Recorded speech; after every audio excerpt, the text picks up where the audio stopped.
Good evening. Hope everybody's doing well.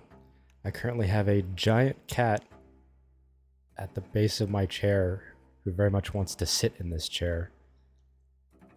So if he hits the microphone, that's on him. And you might also hear a meow. Is this big fluffy Mancoon mix. Sweet cat, scaredy cat, but he wants this seat. Hope everybody's doing well. It's been a few days since I streamed. I haven't really run the Dark Munin a whole lot since the last stream. I did some testing, but everyone in our house has been sick, so nothing too serious. What's nice about test server though is I can sit down and do a single run, and if that's all I can do, then that's fine. And I think there was a few people in lurkers that were able to sit down with me in Discord and watch me stream that fit in Discord. And then ultimately, if I have to get up, it's less of a deal than getting up in the middle of a Twitch stream. So this is the tier 5 Ichthyrsa, or not, Ichthyrsa. This is a tier 5 Dark Munin. I mean, you could tell that I mainly run the Ichthyrsa. So this fit is a little bit different than our T4 version. Let me pull up what I'm actually running here. So same launchers, nothing fancy in the mids. We want as long range webs, 60% webs as possible. If we were going to put more money into this fit, or if we wanted to take this fit into tier 6, I would look for longer range webs here just for a nice quality of life increase. The tank is different from our T4 fit, mainly because I want more tank, but I still want to stay cheap, because for me, I don't, and I've talked about this before with the Ichthyrsa fit, I really don't have much of a reason to run tier 5, because I can run tier 4, especially with something like the Munin, in a very cheap setup. Also, if the music's too loud, just let me know. I'm turning it down my end. So for me, a tier 5 fit, I still want it to be reasonable. And this fit right here is still under probably right around 900 million, that is a reasonable tier 5 fit. I am running low grade Asclepians, but that's mainly because on stream I don't want to double roll. If you want to be cheap, or just you want a more efficient fit, you can roll standard exile in addition to your standard crash. But if you don't want to deal with double rolls, then just run the low grade Asclepians, which are only 500 mil or so. So again, even if you run low grade Asclepians, that's still a cheap T5 fit. So the tank, I know that a few people that I've talked about this, it looks different than a lot of tanks that we see on Abyssal fits. We don't have any multi-spectrum resist modules. Part of that is because we have excellent EM resist. So any multi-spectrum we put on here, we're kind of wasting on the EM, and you could argue we're wasting it on the thermal. The other thing is we know what damage we're going to expect to take in darks, because only certain spawns will do damage in darks. So we can accept a lower kinetic resist, because that's the natural tier 2 Minmatar resist hole. Because the main threat there would be rogue drones, like a full kinetic rogue drone room, or a drone battle cruiser room. But both of those rooms, as long as you are smart with your positioning and movement, you should not be taking damage in that room. I mean, obviously no one's perfect. I'm not perfect, and you can make mistakes, but I'm willing to accept that risk. And that's what, all these high tier fits are, is you are assuming risk somewhere. People love electricals because they don't want to assume risk on their cap. And that's what I'm saying. I'm going to take the risk. If we get a huge Thunderchild spawn, which the most I've ever seen is 4 in tier 6, then we need to take that room very seriously. So yeah, if we were to get one of those rooms where it's full kinetic, we still get 60% kinetic resist from our reactive armor harness. So we're not hurting. Hey, Lextero, good to see you. Thanks for stopping by. And on test server, I was running with no resist rigs here, but I decided that, especially if I'm streaming and talking through stuff, I'll just throw a kinetic resist here That way, if if I'm not paying attention and I park myself right in the middle of Teslas, I don't immediately eat it. So yeah, there's that. We're running the explosive armor hardener because we normally don't have a great explosive profile here at 35%. Actually, no, let's turn this down. So 24% stock. So we want that. The RH is still good because in something like a trig room, this is going to give us more explosive resist, and it's not going to stack against each other. And then thermal. And I was running a multi-spectrum coating because if you don't know this, the A-type multi-spectrum coatings are very cheap. And for the ISK that they cost, it's a great value. Not to mention, if you're hurting on CPU somewhere, I think when I was testing it, it was about 160 mil. And I do run that on other fits. But I had a Concord room that had a lot of frigates. And people always talk about Marshals and Thunderchilds in these rooms, but the frigates, you don't really mitigate their damage. You eat that damage. And it can catch people off guard. So, if you only have one Thunderchild, but a bunch of frigates slapping you, the frigates are wearing you down, and then the Thunderchild claps you low. So it's just something, basically, the short version of that, I'm running a thermal hardener now.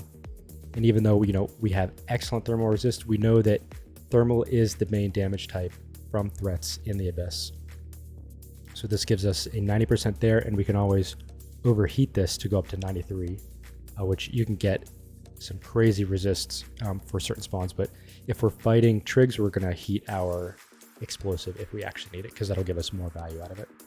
You can heat each of these modules. If you're only heating one, you can heat these resist mods for about 4 minutes, 40 seconds. We're not going to go anywhere close to that.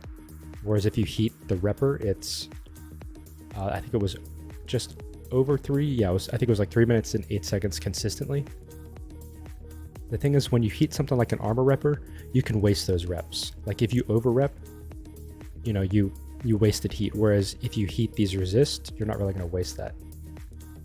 So it is, if you do this is the T5 fit on that fits page.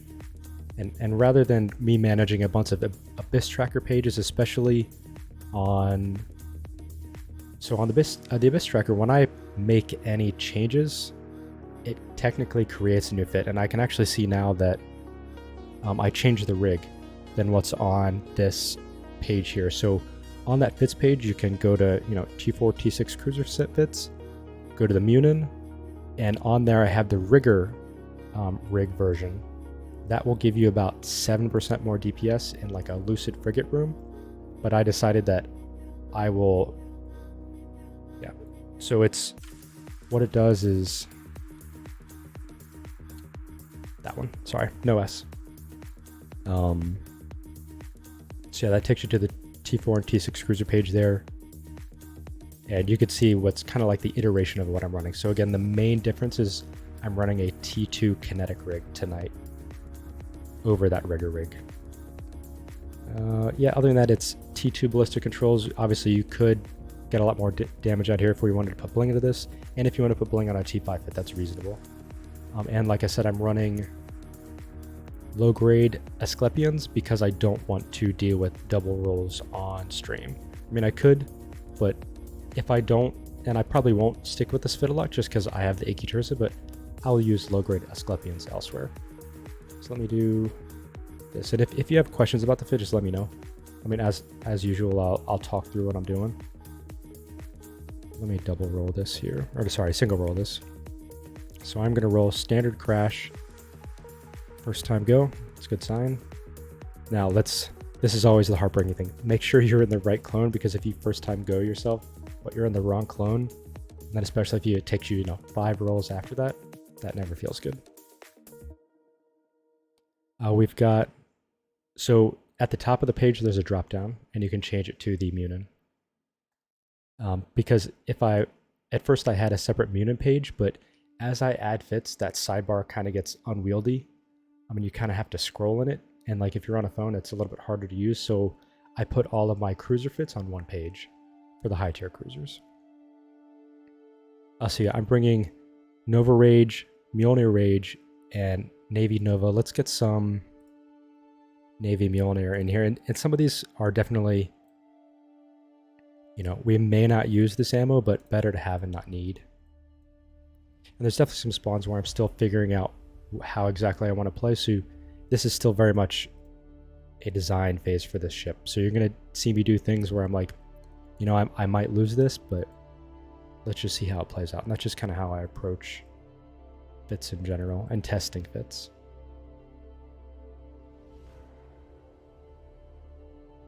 So like I said, we're all getting over a cold here. My daughter is feeling better though, fortunately, and she's sleeping better. But I will try to mute the mic in case one of us is about to cough.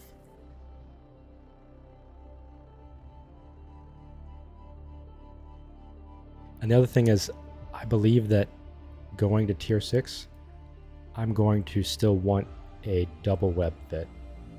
And that's mainly because going double web, you get excellent application for versus Ephialtes. And I think I can make a single bat version work. Now, if you run a single bat in tier 6 dark, especially in a fit like this where you're not going to be kiting, you need to be good with your armor management and not over repping. Okay, so again, standard crash. Nothing too crazy. Approximately 900 mil fit.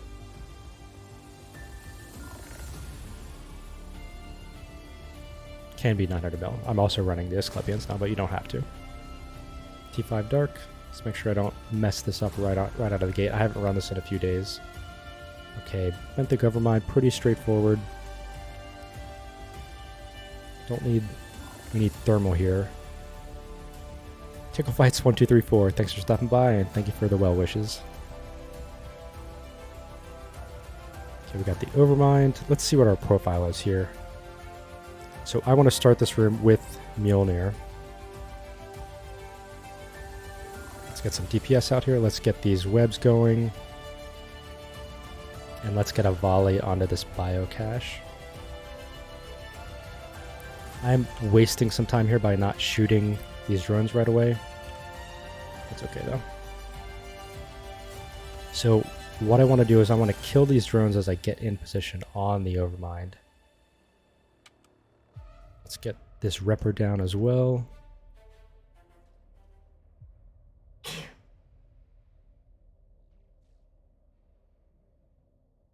Let's get in our orbit around the Overmind, and you can see here in tier 5 we actually are webbed by the Overmind. Let's get the drones over. So we're probably gonna hit at least one reload on this Overmind. Actually, I think in testing, because I really haven't done a lot of T5 in this fit. Because on something like the Overmind, you know that tank-wise we're going to be okay. I don't know if you can even... I'm going to go out for this Plate Forger. Maybe. Let's overheat the webs to get it on there. There we go. I mean, I know it doesn't seem like much, and this is probably a loss doing that, but... Okay, back to the Overmind. So I have a single web on me, but it's not a huge deal. We finally took some damage there. Took a little bit more damage because we're kind of going straight at him. Let's put this resist up here too. 500 meter orbit.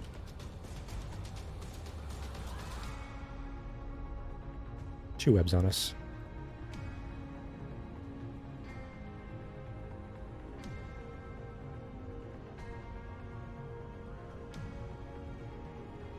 And we might pay for letting this web sit on us. We'll see. But, I mean, we're still faster than him. So you can see now we are in armor. And because you're going to have one reload, we could... Let's see what our resist is at for armor. 70. Okay, so there's only a 6% difference. I'm not going to force an extra reload here. Let's set auto reload off. We're going to go to Nova once this goes to 0. And really the smarter play is if I were to start killing some of these drones with the Mjolnir. And in tier 6, this is clearly not a tank check. I mean, if you mess up, it's obviously going to be a tank check, but a lot of times if you mess up in these fits on one of these battleships, you just die. Or at least the tanks that I run. And I know a lot, I think of everybody that has talked to me about the Munin, they don't really care about the application or the DPS. Everybody is asking me about, this what looks like a wonky tank that I'm running. But even on my tier 6 Icky, I run a tank that's lower than what a lot of people are comfortable with. So what I've done here is I've also lost some time because I should have overheated on this first salvo, because if some people don't know is you can repair heat while reloading, and you can repair about 5% heat. So I'm going to do some heat here. No reason not to. We know this is just a damage spawn. Can you web one of the drones and with one web and set your drones on it? Maybe. But like, I've got 34 kilometers to go back to the gate here. Let's just get a little bit of heat here. I'm going to turn it off there. I'm going to turn auto reload back on.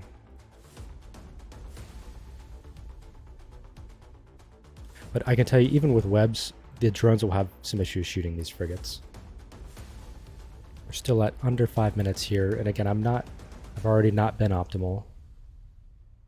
And Spongy John, thank you for the follow. Glad to have you here.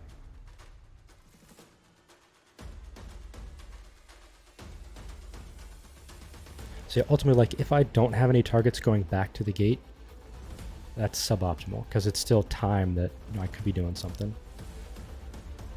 No, not on this fit. But I will say that, I mean, we are running a cheap fit in tier 5, and I have not run this fit in tier 5 a lot. I will tell you that it is fine on time against deep watchers, and that's usually what I've seen is, it takes a little bit of time. But maybe, because again, I haven't run this in a few days, and if we were in a position where we were to be close on time, the first thing I'll do is I'll make these ballistic controls nicer, or we can run implants, or we can run drugs.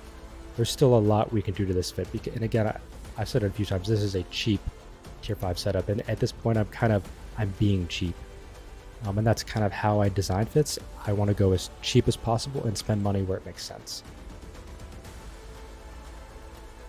So Overmind is dead, and we're at just under 6 minutes. It's going to take us about 30 seconds to go back to the gate. We're going to probably hit one more reload here. Let's pull the drones back.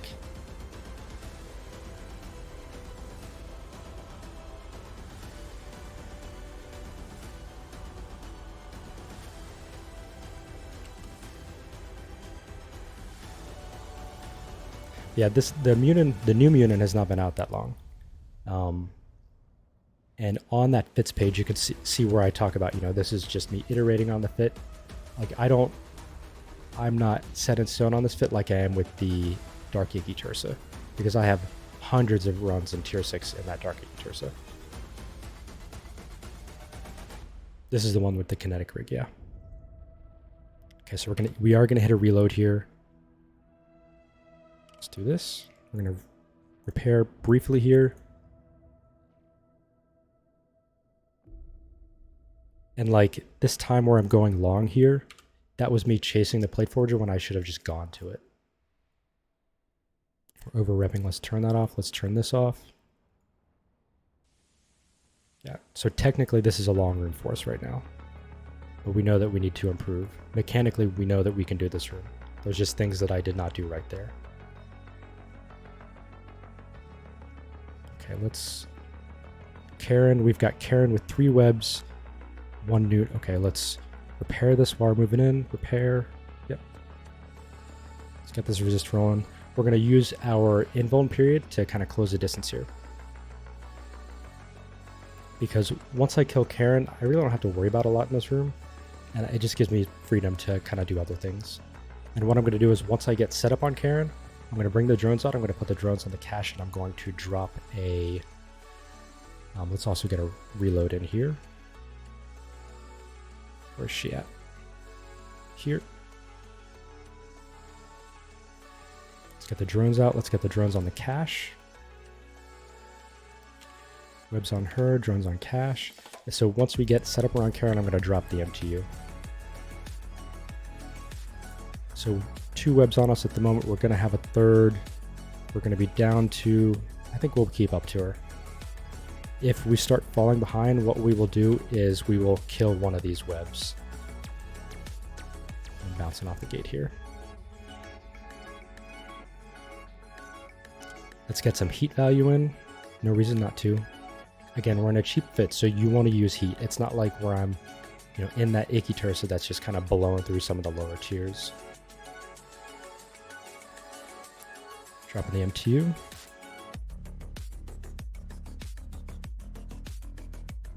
One newt, we know that we could turn this off if we want to save cap, but we'll be okay.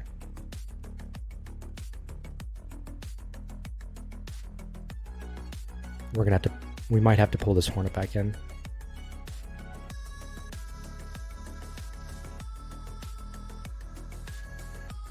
I'm not paying attention here.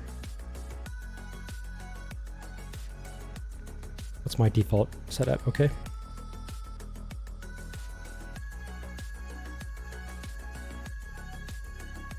So as I go back in while Webdom might take some hits here, like right there. That was from Karen. So let's go up here to this loot. And again, not being optimal here. Let's scoop. Go back to our close orbit. I must have double clicked or something. And I saw that I wasn't at the range I was expecting to be at. So that's, again, pay attention to what you're doing. And what's nice about these drifters, especially in dark, is they all keep up with you. And we just clap all of them. Or at least we have good application on them. Let's call them back again. Just so, we don't have a drifter chasing one of our drones somewhere. And I'm actually going to turn off my repper here just so you can get a good picture of what the damage picture is like right now.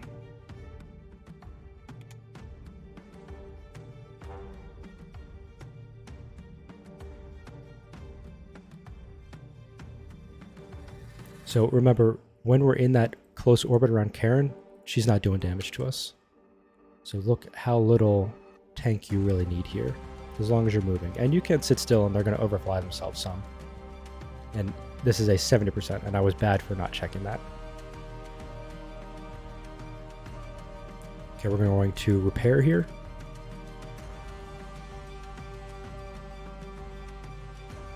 Cancel repair. Heat. Just a few cycles. And heat here is giving us cycle time. Turn it off, don't need anything crazy. Pull back the drones, because you can see that these drifters have gone away from us. And that's what you don't want to do. And when people ask me about, oh, there's a speed cloud there, that's why. Whoa, whoa, whoa, whoa. Crazy lag, what is going on? I actually have a pretty decent system, so when I hit lag like that, that is not normal.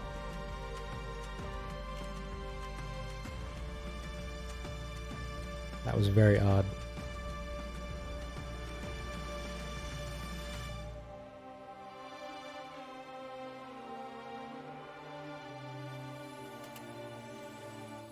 Okay, I'm going to turn my repper on. I'm going to be over repping, but seeing that lag like that, I don't know why that happened. I think there's a speed cloud right down here. That should not have caused that amount of lag though. Like, it just stuttered there again.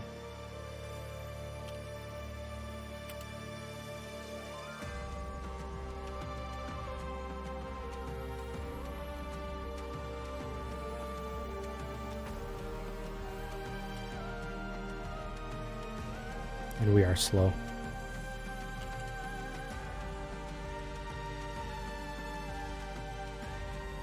Still fine. Turn these off. We'll regen some cap. Well, we don't want this guy to whip around and get into the speed cloud. We'll lose time. Into the next room. Going to repair once we get in there, and we will reload.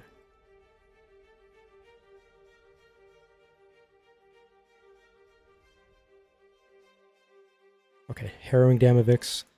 Let's get our repair going. Let's get our reload going. Resists. I'm actually going to break the invuln period because I want them to come to me. Because if I wait and go all the way to them, it's going to burn about 40 seconds before I even do anything. Whereas they're faster or fast enough, like I can let this Damavik come up to me. Let's cancel this. and I can just kind of dunk him at the start. So with these Damavix, I'm setting this longer range orbit because it's going to put them out of their optimal, and they're going to want to micro warp drive back into me. But what I'm also going to do here, I'm going to go up into this blue cloud. Let's pop this can really quick. Pop in the can. Let's get one of these Vedmax. Now we don't need to worry about any kind of application issue on these Vedmax, but I do want the help against the Damavix. So we're in a blue cloud there. Here's what I'm going to do. We're still getting some stutters. That's weird. Stop our ship. We're going to drop this pack rat. Now I know we're only 15 kilometers away, but I'm going to orbit this pack rat at 500 meters, and it should keep me and all of the targets in the blue cloud without me really having to think about it. And you can see just how often they are resetting themselves here. Let's get some heat on this Vedmac here.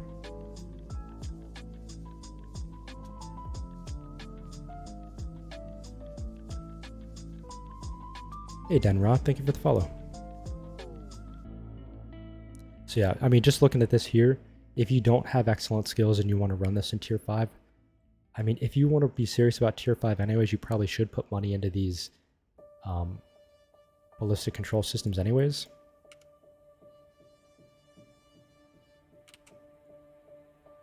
Just because why not? If you're serious about doing tier 5. I did link on that. I think it may not be on the fits page. Actually, it is. There's a like 150 to 200 mil Munin fit that will run tier 4s. You just have to be smart about it. Like right now we're at the 15-minute mark. We're still fine, and this is a cheap fit. But yeah, the Munin can run tier 4 for very cheap in tier 4, and that's kind of where I'm going with this tier 5 setup. Let's see what we got here. Yeah, we are getting some weird lag there. Stuttering back, almost rubber banding. Frames are okay.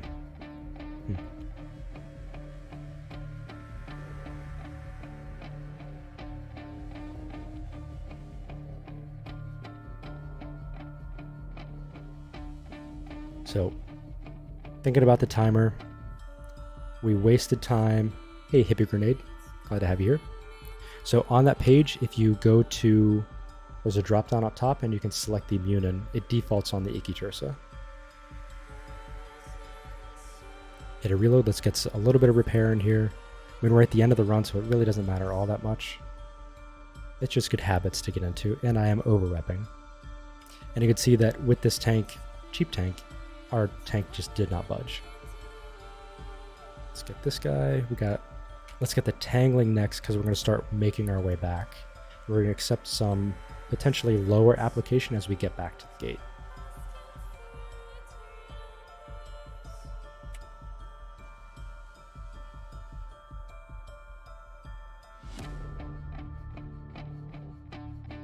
And something that you'll see the Serb do, and maybe even the Sacrilege, is because they have better ham range, they can stretch these Damavix out behind them and force that micro warp drive much more easily. Whereas with our shorter range, it can be less consistent. Let's go back here. I don't want to be off the gate. Again, we have plenty of time. Just trying to have good habits here. So we need to repair this. I've got plenty of paste. I'm just going to repair here rather than go back to my station. So yeah, not great. Over 17 minutes. We should have been more direct with that plate forger and not wasted time there. I should have heated on the first set, or the first clip of missiles. The speed cloud threw me off against Karen. So yeah, we'll see. And again, if we're short on time a lot, the answer is you put money into these ballistic control systems. And I've spent way more time on this fit on the tank, just because it looks different than what people are used to. And the thing with like tier 6, I don't know if I will spend much time with this ship in tier 6 because I already have a tier 6 or dark tier 6 fit in my Ikitursa. Sorry, again, everybody here is sick, so we're occasionally coughing. Getting this to run in tier 6, you're going to need, you know, Caldari Navy ballistic control systems here, and then you're going to mutate them as well. I'm just letting this heat go down.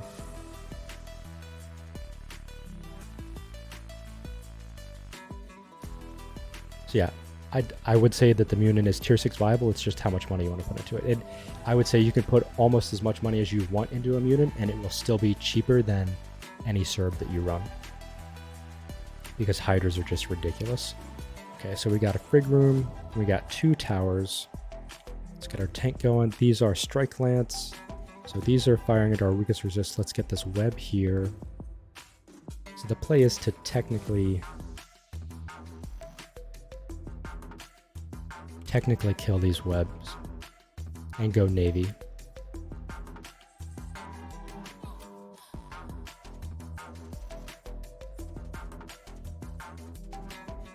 Yeah, you can see my YouTube there. I used to only do PvP videos, and then once I started doing the Abyss, I was branching out and was doing some guides, but I found that, you know, I put a lot of time into guides, and I just don't have that time anymore, which is really why I started getting into streaming, because I can kind of just put a fit here, or if somebody asks me about a fit in Abyssal Lurkers, which if you do enjoy Abyssals and you're not in Abyssal Lurkers, it's a great community.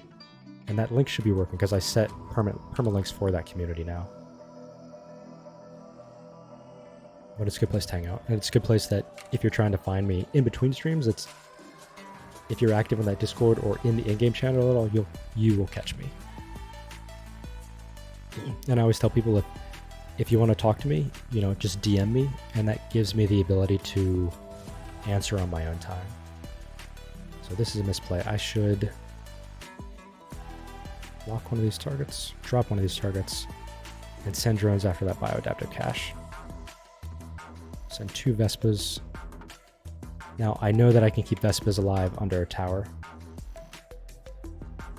And let's start working our way down there anyways. Where are we at? Let's get our bearings.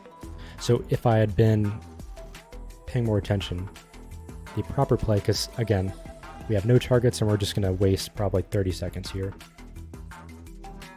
No fit should be dying over 30 seconds, but stuff like this adds up. Because if we are short on time, this is where I lost it in the first room.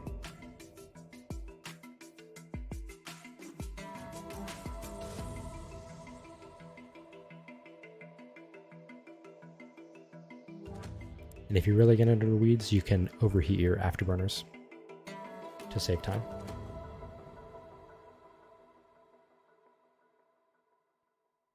So again, I don't lag much. I'm usually pretty good with disconnects. I did have a disconnect last night, which it was a full client disconnect, and everything on my launcher crashed, which was interesting. So let's do this. This is nearby. This is nearby. We're in a 70%. Again, this is more greedy than I usually get. This is tier 5, so chaotic is tier 5. We're going to go here. Let's get some of these ghostings. So one thing that you'll definitely want to pay attention to is your range, because the Munin does not have great range on rage missiles. Let's drop that Damovic. We're going to kill this biocache, and then we're going to go get in a better position. We're going to start on this harrowing Vedmak. Go back there. Let's get some heat in there as well. And again, with your range, so like right now we're at 11 kilometers. If you're heating, make sure you're not wasting it on missiles that are not hitting their target. You want to always get good value out of your overheat.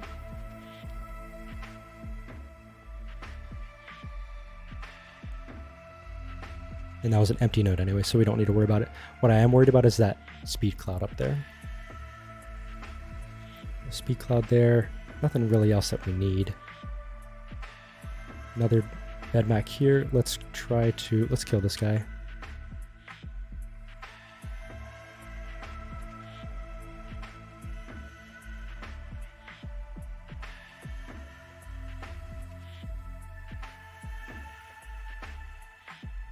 And I could bring the drones out. Drones have a lot of issues in darks.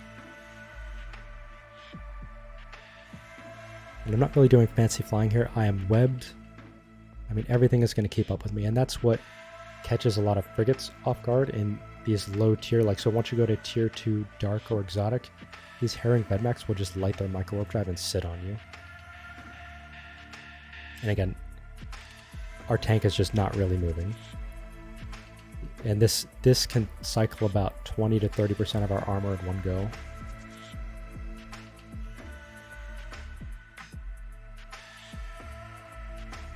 And he's getting rep some, so I'm just trying to get some range back here. If I was going to kill a Damavik mid-room, tangling is a better play because then I can more easily force these guys into micro warp drive mode. Because you can see I'm getting like 400 hit point hits on them, and we want higher than that. If I'm that low, I need to swap to Navy. And once I hit this natural reload point, I might do it anyways.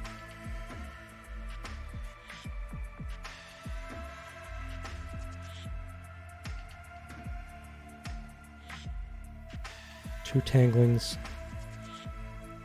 Interesting. I should have killed the tanglings at the start, I think, to be optimal.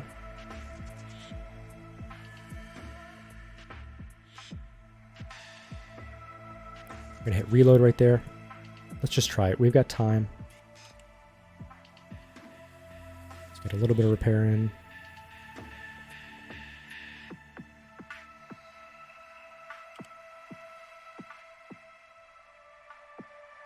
$514, and that was on shield. 659, already a little bit higher. I'm not really doing anything fancy here.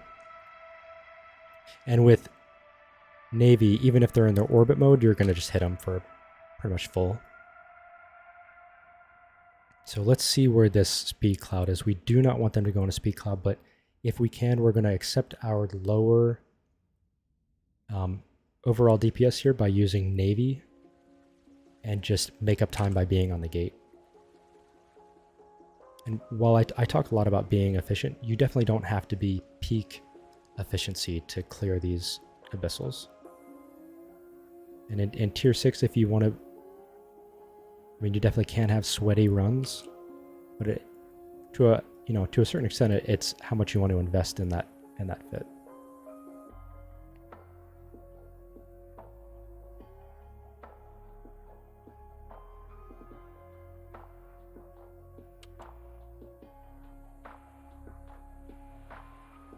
So if I were to look at this fit and say like, hey, I want to run this consistently because I want to make money on it, even after these few runs, 2 runs here, I would probably put more money into the ballistic control systems. I don't think we're going to lose this time, and I mean, maybe we will tonight. Again, I have not run a whole lot in this setup. I just kind of have my certain metrics that I want to hit.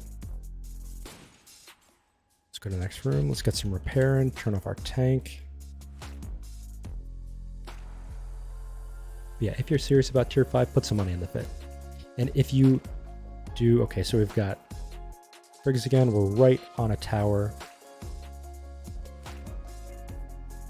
I'm just going to stay right here. What's our drone range? Just to make sure that we can send drones out to that thing.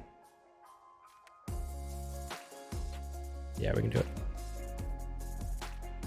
Let's get the 2 Vespas out. Send them to the drones, or send them to the biocache. Let's get our pack rat out here. Again, just small optimization. Let's work on these webs. Let's go back to Navy. Get our tank rolling. These are all EM, and our EM resist is nuts. So with this reactive hardener, I mean, it won't be as high because we don't have a, yeah, Mr. Unlucky, good to see you. We don't have a multi-spectrum membrane or coating here, but just guessing, my EM reps right now is probably over 3,000 EHP per second right now against these spark lances. It's ridiculous. And more importantly, it's not necessary. Mr. Unlucky, I hope you had a good stream. I think you were streaming earlier.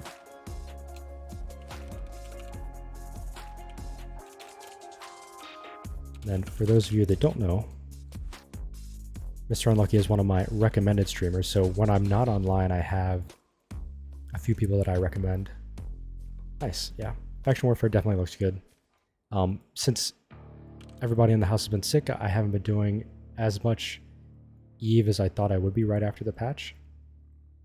But I will spend some time in Faction Warfare. But right now I'm kind of just putting what time I have into the Munin because it's a sweet ship. I mean, we already knew that the Ham Loki was solid. So I think I looted this already. Loot.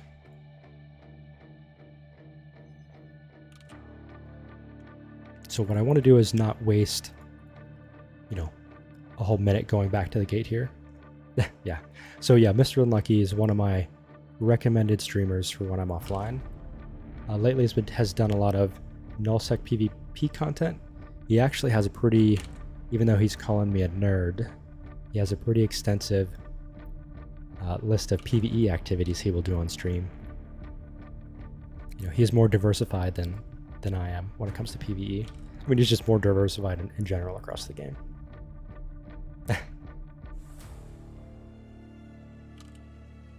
Yeah, I mean, it was like the first night that you came in. I really have not done a lot of settings in Twitch, so what you're seeing is what is pretty much default.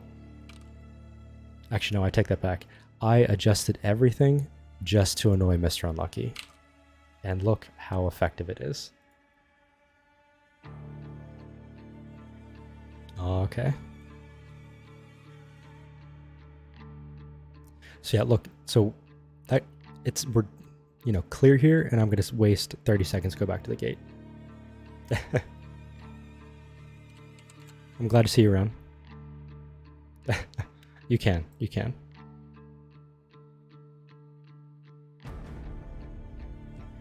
So yeah, this is Mr. Unlucky. This is a T5 fit that is currently, if you double roll boosters, it's under 900 mil.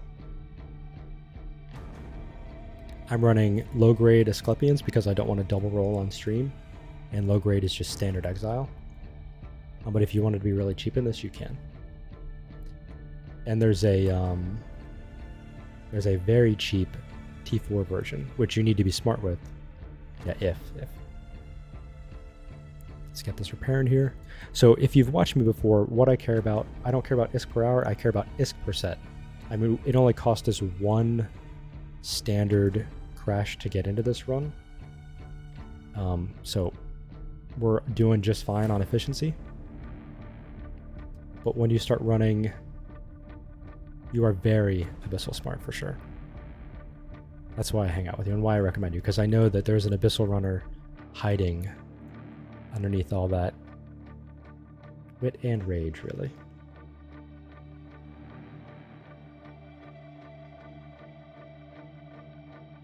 Yeah, exactly. And I was actually talking about this in Lurkers before I started streaming tonight, is I am making money and having fun. Because a lot of my fun in the game is just kind of designing fits, and the Abyss is great for that. So we've got 70% again. We've been good on 70% all night. Triple renewing. Let's make our way to this tower here. Actually, let's go to the cache first. We're going to loot on the way, then go to the tower.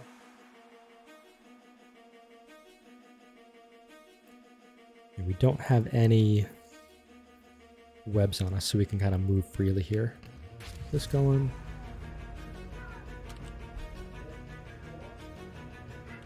Let's overheat a little bit at the start, just because it'll let us cool down as we go into the next room. Now he is going to go out of range here, so I'm going to turn heat off. Because again, I don't want to waste missiles on something I'm not going to hit. Heated missile. I mean, you don't want to waste missiles ever, but definitely on heated missiles on something you're missing. Let's loot here. I want that guy to come back in, but if this guy's going to keep up, I'm going to go right here and it's going to loot. And if you don't know, you can just hit enter when that window comes up now, and it automatically... I'm actually going to turn off my prop mod. And since these guys are falling behind, actually, he's not behind. I'm turning off my prop mod because I want to cover this distance, but I don't want to outrun these guys. And that is something that the Serb can do. The Serb just has the range to run away. The Munin does not. You need things to keep up with you.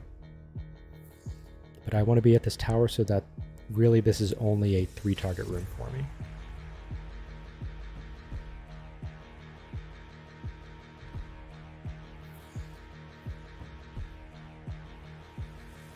Set an orbit here. So again, I'm not doing crazy manual piloting. One, you don't really need to do it with a missile fit. You really don't need to do it with a turret fit either. Just think about your positioning and your speed. And on my Icky Tursa, I probably manually control my speed more than my direction if it comes to manual input on what I'm doing. So you can see our heat has dropped a good bit here. We're at 3% weakened heat on this guy, and then we're going to repair that heat as we go into this reload. Let's see how these drones are doing. They're dying. That's how they're doing. Let's turn the heat off there. And definitely correct me if I'm wrong, but how heat mechanics work is as you get higher on this bar here, you take more damage. So ideally I stay lower on this bar.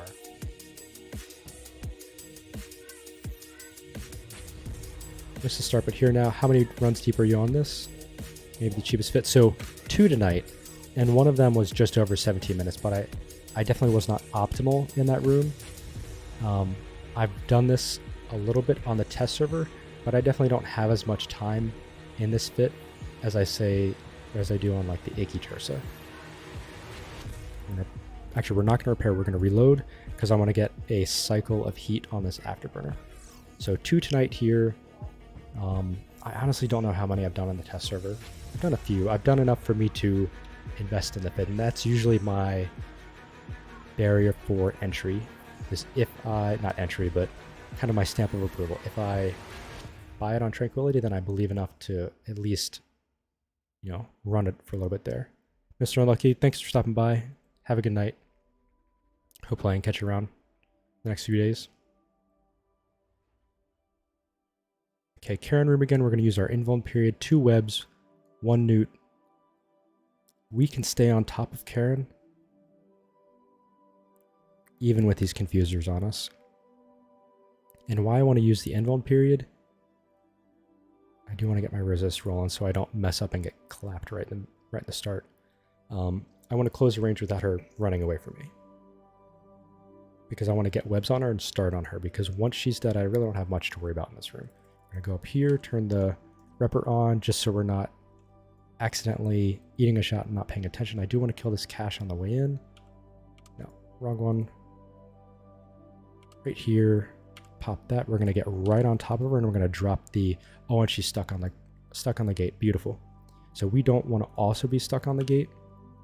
Let's get the drones out. We're going to drop the M2 right on the gate here.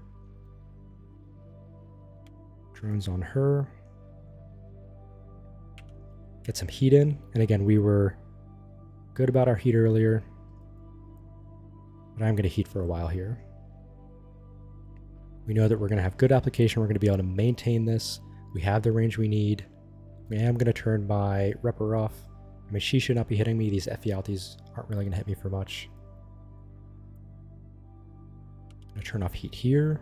So we're almost at, 80% heat there, and that's about 40% damage. But it's not like that resource was wasted in any way. Let's loot and scoop. Let's get a single cycle of the rep. This web is on a drone. And really, the dual web setup, I'm running that for application versus the Ephialtes. And again, Karen is the threat in this room. Look how little damage we're taking. And Ephialtes are dealing, thermal and EM. And our resist for both, especially since we are leaning heavily into them on the RAH, we're doing just fine against these Ephialtes. But even if you don't have crazy resist there, it's really not a lot of damage. Okay, we got webs here. Let's do the damps after that. And as you're developing these fits, especially if you're running something like a single battery fit in high tier, it's good to know what newt pressure you can get away with. Now in darks, it's easier because I don't have to rep nearly as much. But like if I knew I was taking a lot of damage, it helps you really prioritize where your cap needs to go and what you can focus on. Because now that Karen's dead, I'm not going to die in this room. Where are my drones at? Drones missing, missing, missing. Yeah, I'm just going to bring the drones back in. We did get a hit there. So you are definitely leaving some damage on the table by not having the drones out. Let's turn the tank on.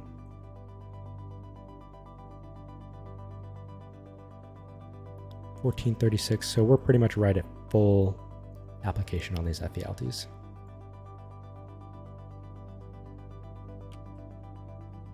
I'm gonna hit a reload here. McLaren 231, thank you for the follow. I don't think I've seen you around here before. Glad to have you.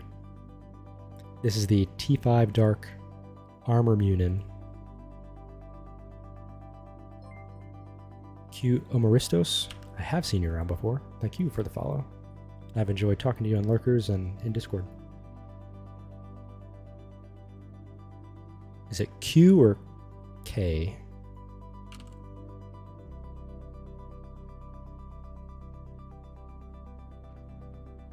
So one thing we want to make sure is, while I am kind of coming off the gate here, I don't want to be 30 kilometers off the gate because it's just a waste of time.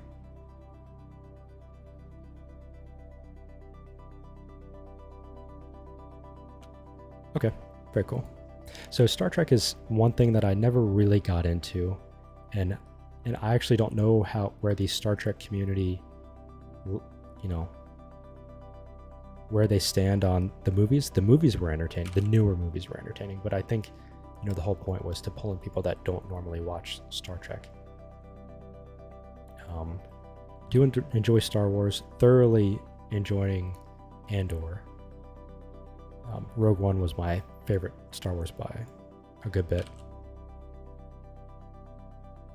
I've had people tell me that some of the newer Star Trek shows are good and I would enjoy them. There are so many good shows out these days that, you know, you pretty much need a great show.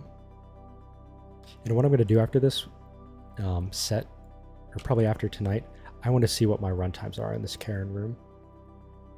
But again, even if you put 2 Navy ballistic controls on this fit, it's still a very cheap T5 fit. We're at heat-wise, I could heat here. Movies are good movies, bad Star Trek movies. Yeah, that's a good way to put it. And I think that's why I like Andor so much. I don't get into Star Wars. It's not like a spiritual experience for me, but I do want good writing, and Andor is kind of good even if it wasn't Star Wars. Entertaining for sure. So if you aren't watching that show, highly recommend it. Let's get some repair on this 41%. Blue Cloud, Starving Vedmax, Herring Vedmac. Andor, new Star Wars show on Disney Plus. So if you watch Rogue One, it's about the Rebel Intel agent. Of all of the shows that Disney has been cranking out, it's the one that I've been most excited for, and I'm happy that it is living up to, you know, whatever expectations I might have had. Let's cancel this. Let's pop this, and I'm going to go to the Blue Cloud. We're going to clear this room similar to how we did it before. Let's kill these ghostings. We don't have any tanglings. 70%. I don't want to get too far away. I thought I popped that can, but not a big deal. Can go there. Pack rat here. And all I'm doing is, rather than worrying about, you know, I just left the cloud, I just dropped the pack rat and I anchored myself on it.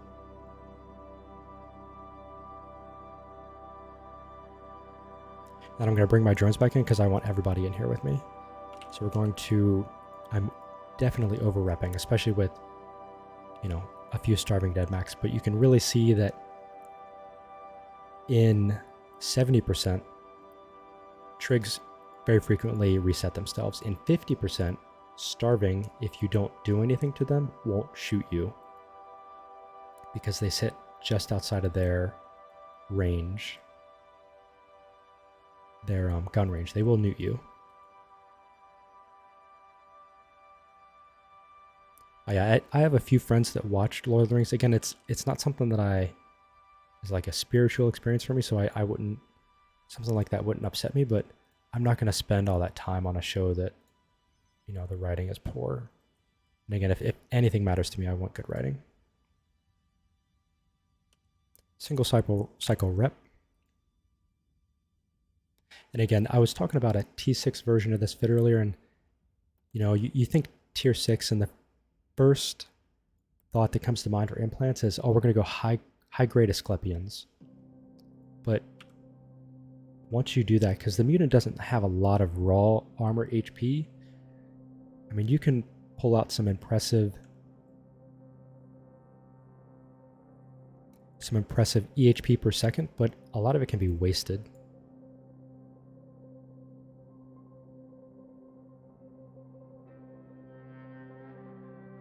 But yeah, I did hear it was not great.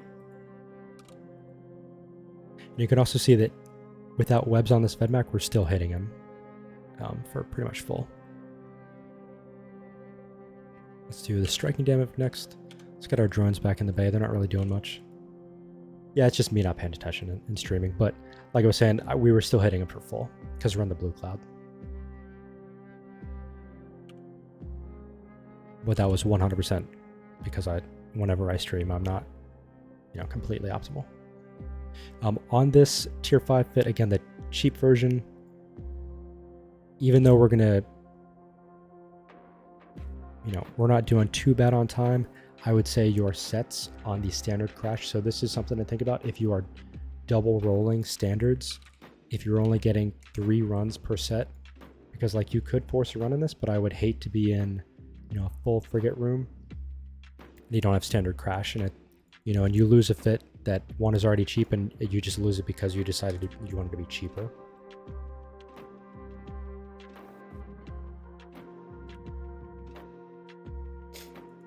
So, I mean, if you put nice implants on this, and not even super expensive, and then the nicer ballistic controls, you can definitely bring the time down on this so that it's much more reasonable. And again, I don't want to kill this guy and not be on the gate. Because boom, right there, we've got 18 kilometers to go, and if we were actually short on the timer, you could lose this fit just for bad positioning. Okay, so what I'm going to do is I'm going to roll standard again. Yeah, so with synth crash, since, you know, it's a ham boat and we're being cheap, I can tell you that the difference in application and how our clear times on the frigates, for me, it's worth going standard crash.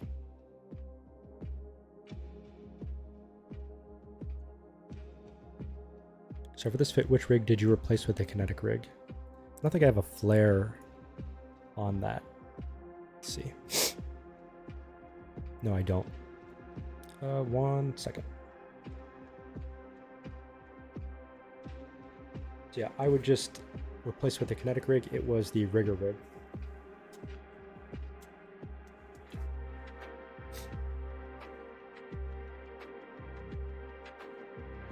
For a lot of fits, the flare over the rigger is just not worth it.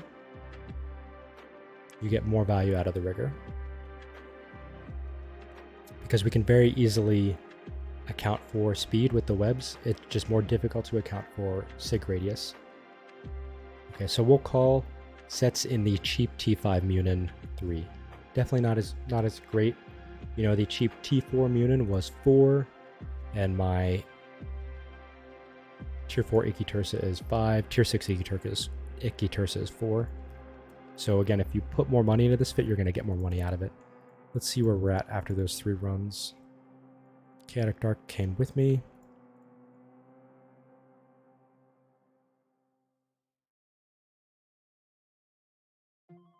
It's about 158.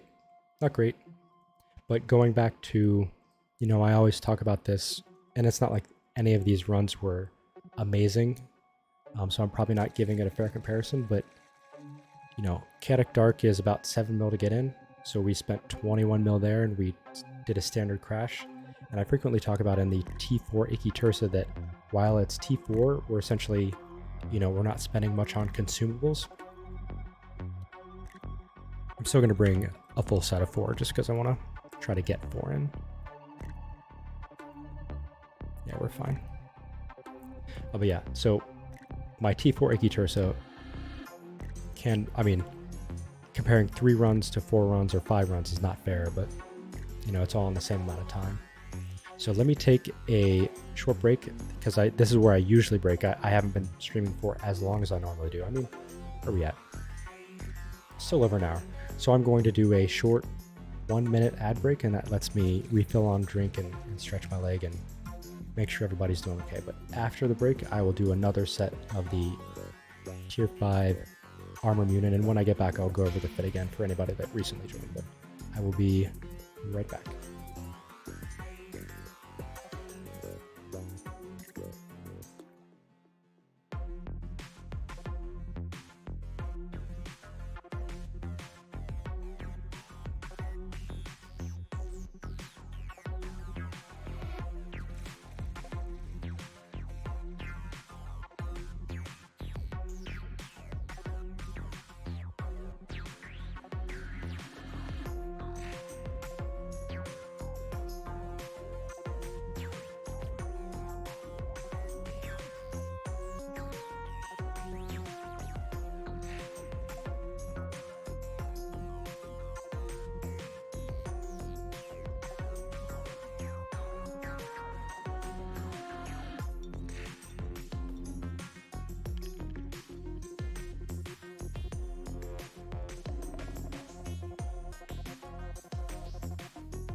It is. Thank you very much. To summarize, so I unmuted the Iki OPSEC video and I left my mic muted. To summarize, if you see ads when I haven't specifically said, hey, we're going to do ads, just let me know. Because I don't want you to see ads when I'm not on a break. Because I would much rather you be able to see the runs and hear me talk about the runs and what I'm doing. And for me, you're watching me play a game that I enjoy and talk about a game I enjoy with friends. So if it means I run less ads, that's not a huge deal to me. So okay, we're good on this roll as well. We do have a shield booster penalty, but who cares? Get back in the ship.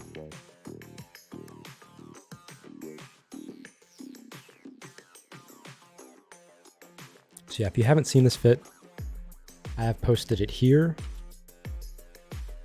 And this is just a website that I created initially to get the Abyssal lurkers back.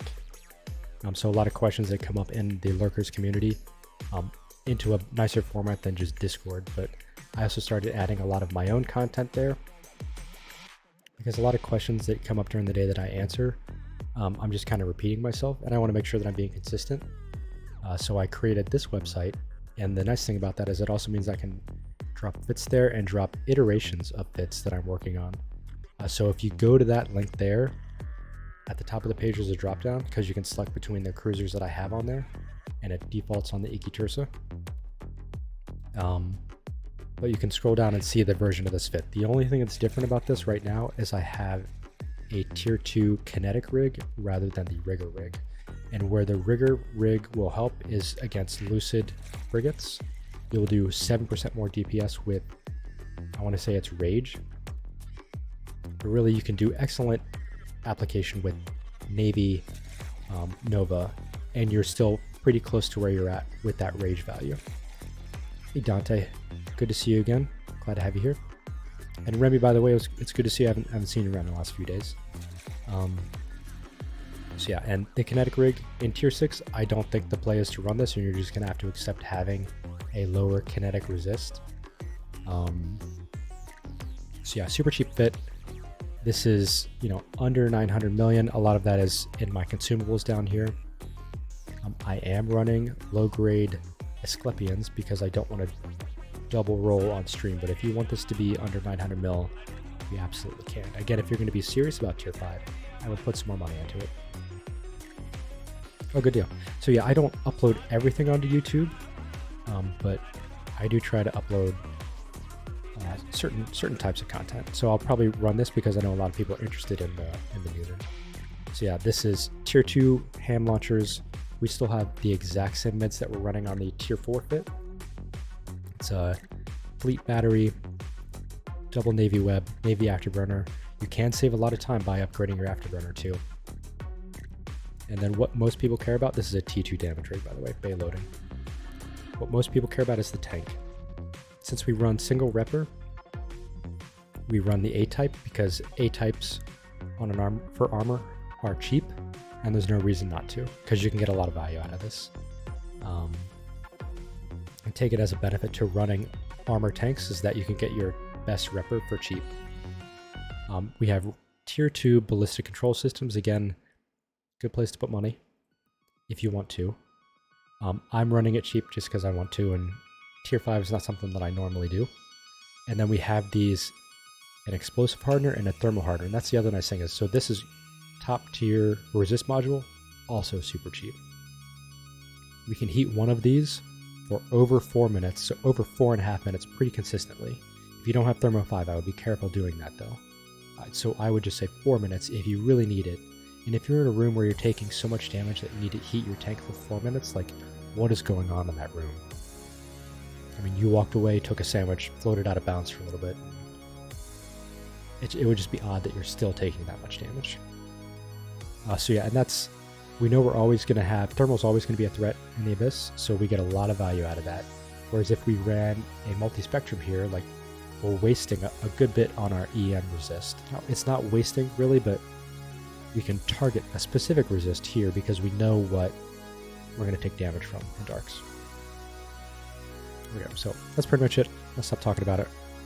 I definitely lost booster time earlier for talking so much on it as well. So maybe that's what it is, and I didn't think about that, is we can easily get 4 runs in a set, and I was just talking a lot at the start. So maybe I should stop talking so much. Repair here. I should have repaired in that station, but it's not a big deal. You don't need to bring this much paste. This is a leftover from me running the Inky Turso, where I bring a lot of paste because if I put a lot of heat on the gun, it costs a lot to repair.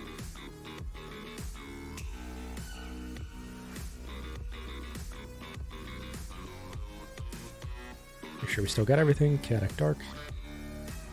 So tier 5. Like I said earlier, I don't have a need to run tier 5. I'm running this mainly because, when I run a tier 4 Munin, people are going to ask me, can I do tier 5? And yes, I can do tier 5.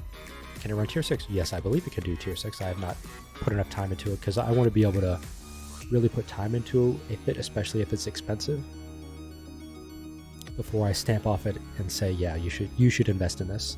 Now, if it's like the 200 mil Munin in tier 4, if it's 200 mil fit, it's cheap, relatively cheap, and you should know that, it's not going to be easy.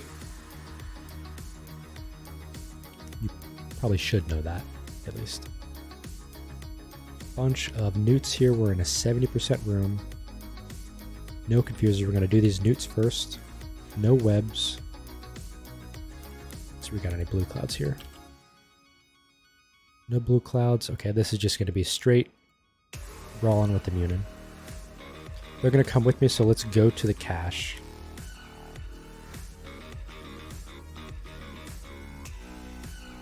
And since we don't have a weather penalty, and I don't think this is news to most people that run Abyssals, but Ephialtes can be a lot of HP you have to chew through.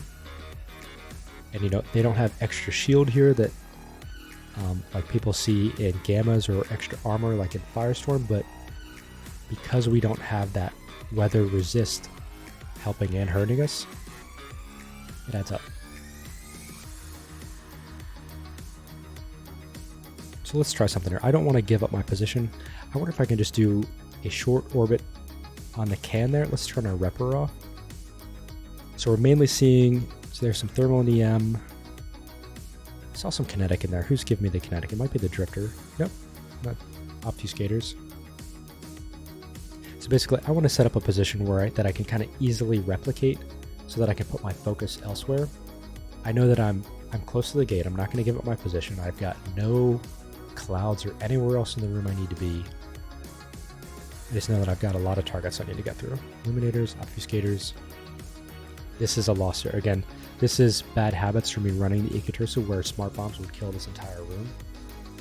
You should always know what you're going to kill next, and make sure you have it locked. Because that adds up. That was only a second or two, but that adds up. And really, a room like this is a good example of me sitting here thinking I could just be in my Icatursa. And I may not stream Tier 6 Munin, because again, I want to put a lot of time into it, and I definitely won't invest in a Tier 6 Munin on Tranquility because I don't have a place for it. I could do Tier 6 Munin on the test server if people are interested in that. Some people may not be. And you can see just how much these dual webs are helping us here. That was a 388 hit, 837.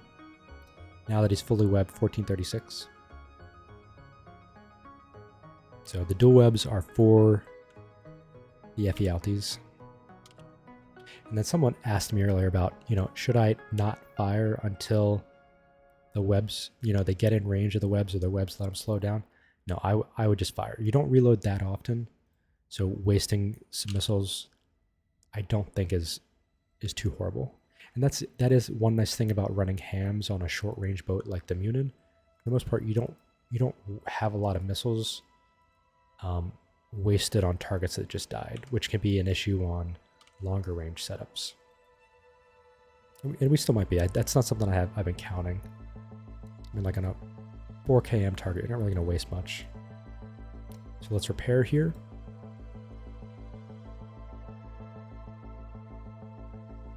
And again, you can get about 5% repair during a reload.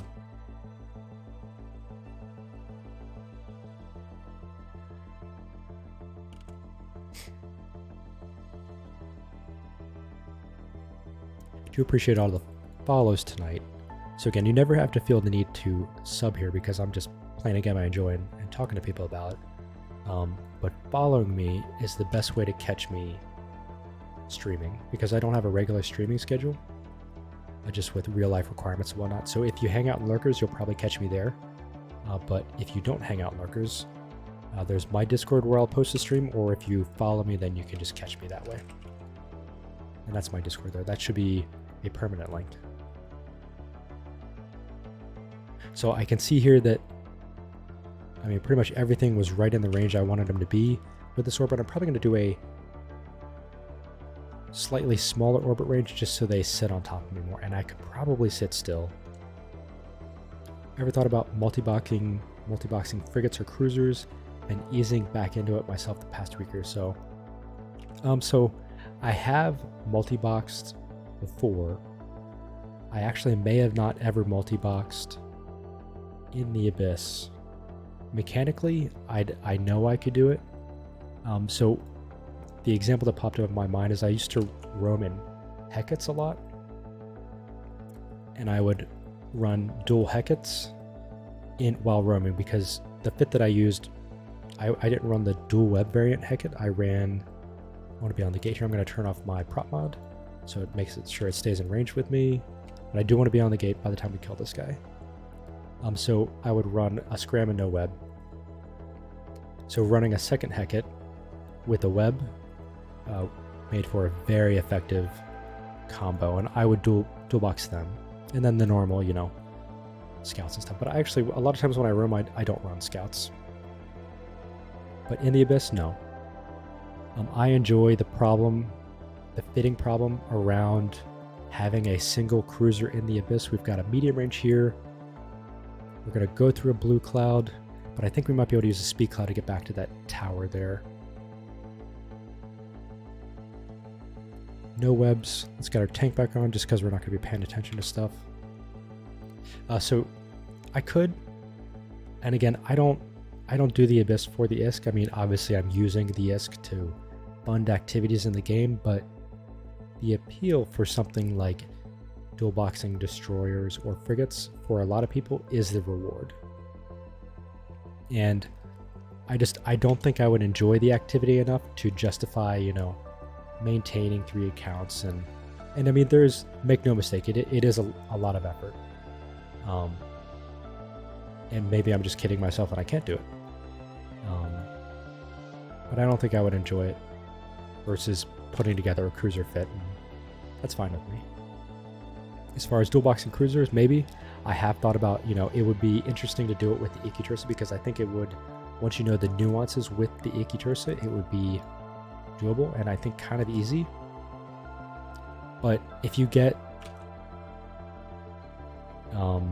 like marshal rooms or Lashak rooms, if you had one on each screen, I think it's more just knowing that I would not be optimal on either, and I would rather give, especially in tier 6, I would rather give a fit my full attention and play it as optimally as possible, because that's why I'm here.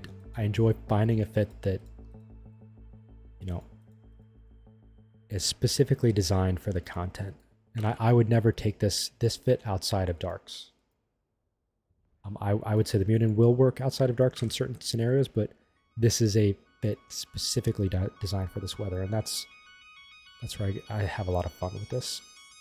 And this, okay, so this is a misplay. I just wasted a lot of time. So the question here is, I'm going to overheat this. Again, talking, not paying attention. What I should have done, go there, drop the MTU. MTU brings the cache up to me, but I'm going to waste probably about 2 minutes going down and back up. I heated a little bit there. We're going to repair heat. You know, make the most of the mistake. And this is with the dark bonus even helping us out. So if you're not in dark, I mean, just think about all the time you're wasting here. Again, no fit should be dying if you were to do this in every room, but it adds up. And everybody makes mistakes. Even I will make mistakes and have a room that is slower than it should be. And for those that don't know, slower than what it should be is 6 minutes and 40 seconds. If you're testing or designing a fit, or if you're just not sure, anytime you hit in the Abyss, you hit a room that's 6 minutes and 40 seconds, say to yourself, I just died. Because you can get that room 3 times in a row. So again, we're going to use our invuln period to get up here. 2 webs, we can stay on top of Karen. All drifters. Pretty sure we're not going to need our reps that much, so as long as I can get into a good position. Now, one thing that we need to be careful about this blue cloud. If she goes, I mean, she is going to go active before I hit this blue cloud. Let's get our resist going. Okay, we're going this way. She's going that way. I'm going to over-rep at the start just because if I clip this, it looks like I'm going to. Clouds can be difficult to tell. And with Karen in a blue cloud, take her very seriously. Let's get this here. Webs on her. Drones on the cache, and then when I get to her, I'm going to drop an MTU right on her face. And then once I get to her, I'll turn off my rep, and because we should be able to see how much damage is coming in and limit how much over-repping we're doing. And you can see just how much difficulty these drones are having hitting that biocache. But we are going to put the drones on Karen. How close are we to this? I think we'll be okay. We'll be okay.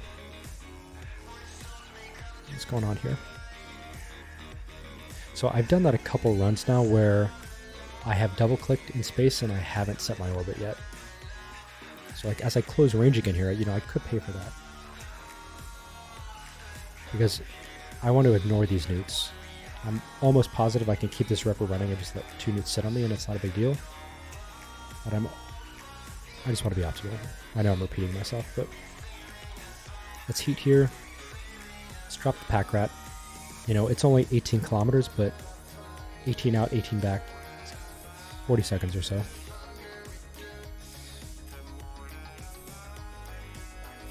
Okay, good value on this heat out of Karen. The other nice thing about having dual webs on her is she doesn't move much.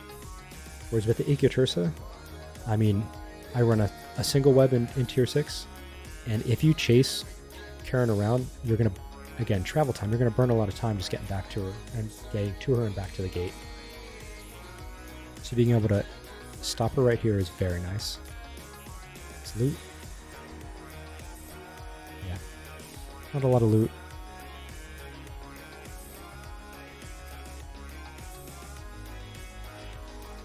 Had a great run in general, loot-wise. Let's bring our drones back in.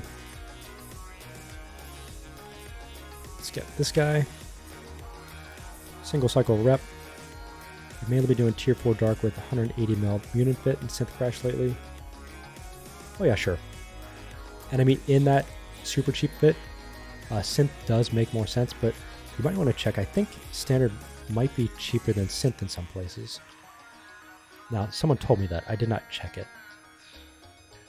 But even if you're running standard, that's only about 2 mil if you get a good roll. Let's repair here. 5. But yeah, that super cheap T4 fit that I posted. It's fun. I mean, it can be fun running higher tier. You know, I mean, tier 4 is arguably mid tier, but running tier 4 and above in a super cheap fit is fun in its own way.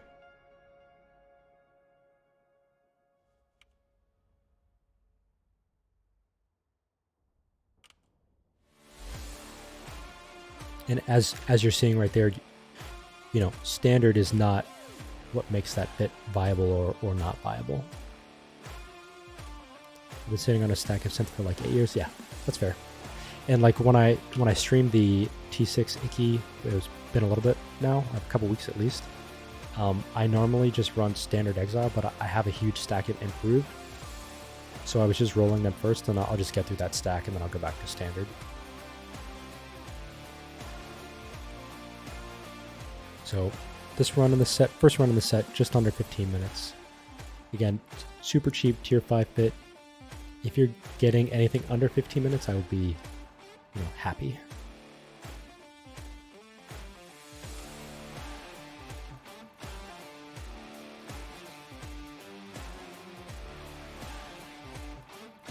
And I do want to check my times on Karen. I'll check it after the stream. Okay, first run of the set down.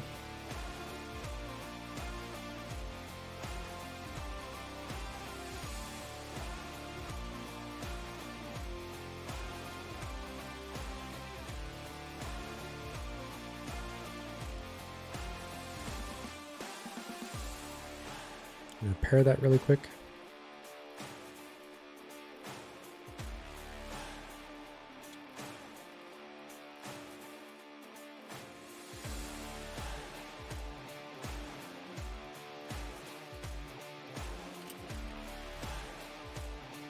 Just checking Z-kill really quick.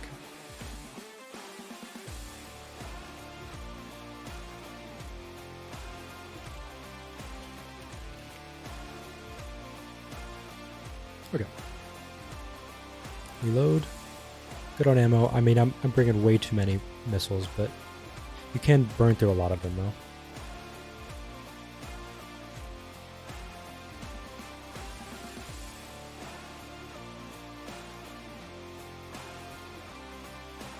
I think we're getting pretty low on our playlist, so let's restart that too.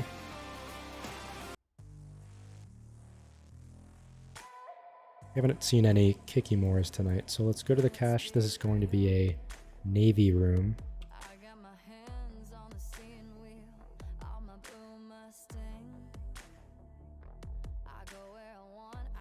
So newts, few webs. So Zarmazar, if you're still here, running the rigger rig will give you a DPS increase in these rooms.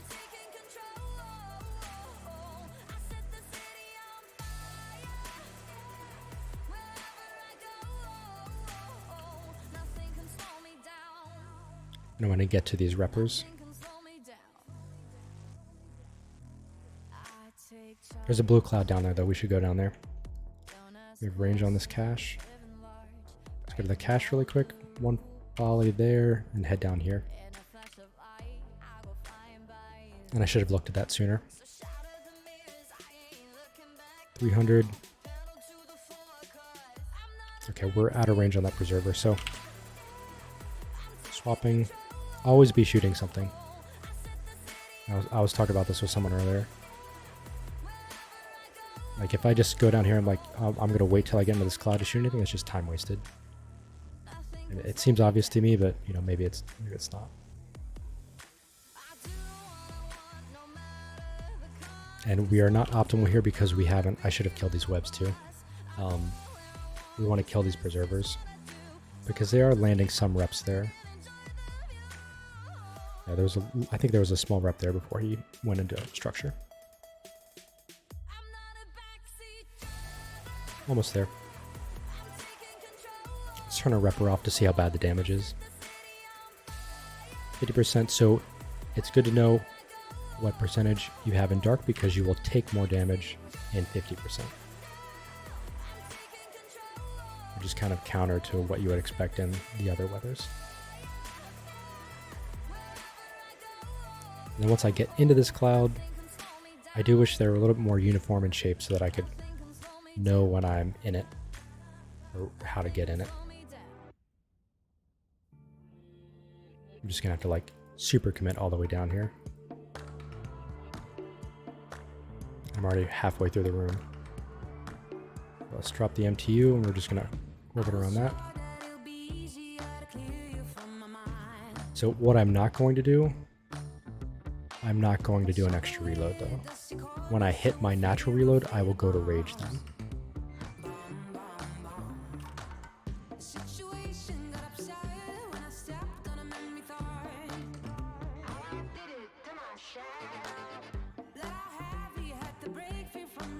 So yeah, we're hitting them for full here. And we still don't have a great position, so some of them are not going to be in this cloud.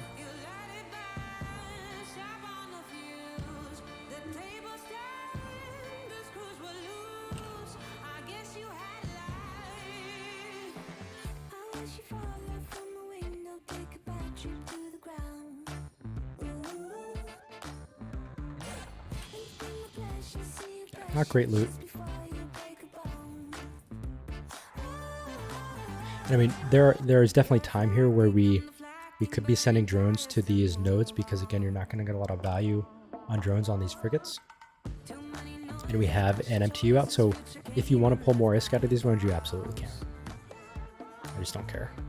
Don't care to do it. Okay, I'm going to scoop this and we're going to start making our way back to the gate.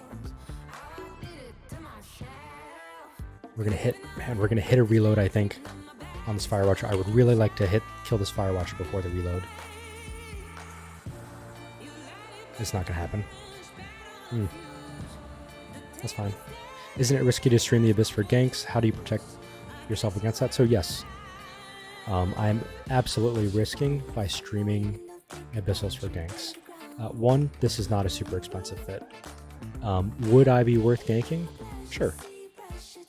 But am I worth ganking compared to other people running the Abyss? No, I'm not. My entire ship is worth less than one of 2 hardeners on most Gila fits.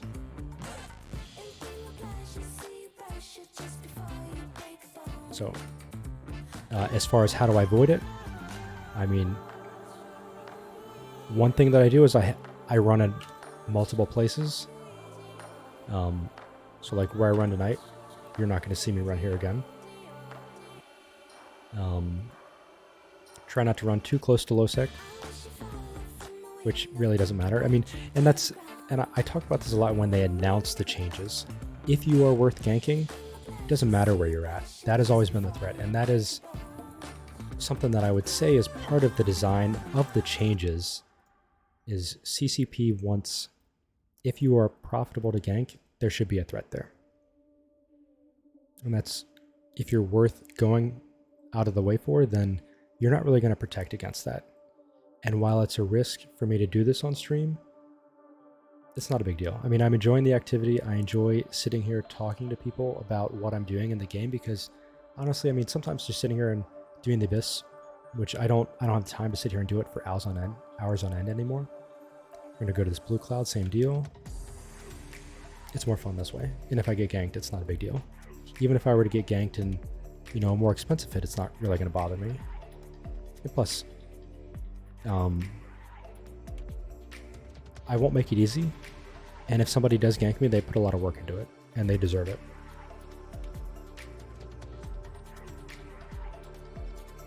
Okay, so these Herring Vedmax, if you watch me do the Icky Tursa at all, you hear me talking about how annoying, you know, the Herring Vedmax can be. So same deal, let's anchor up on this Pack Rat. We're actually out of range of that biocache. That is a mistake. So I'm going to fly out of this cloud a little bit. Yeah. But you'll see that the way these Herring Vedmax move, they frequently reset themselves. We've got 3 ghostings on us. I've got 9 kilometers range. I need to pay close attention to if I'm not hitting anything. Lord Mensa.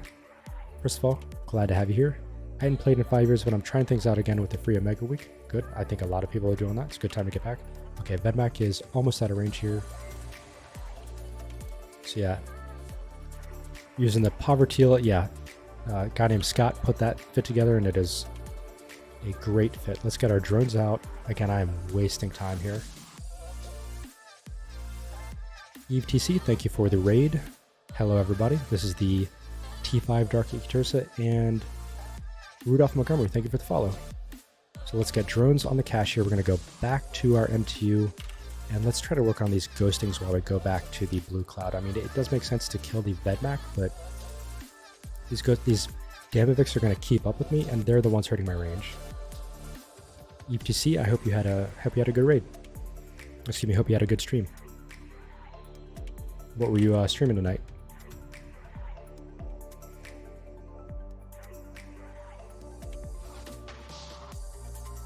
I think I've watched you a few times.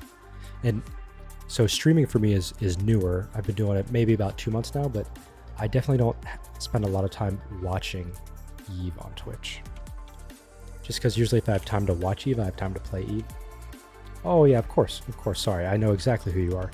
So I imagine if anybody knows me, then you know Eve TC, and it is hard to argue that there is a better Vagabond pilot out there.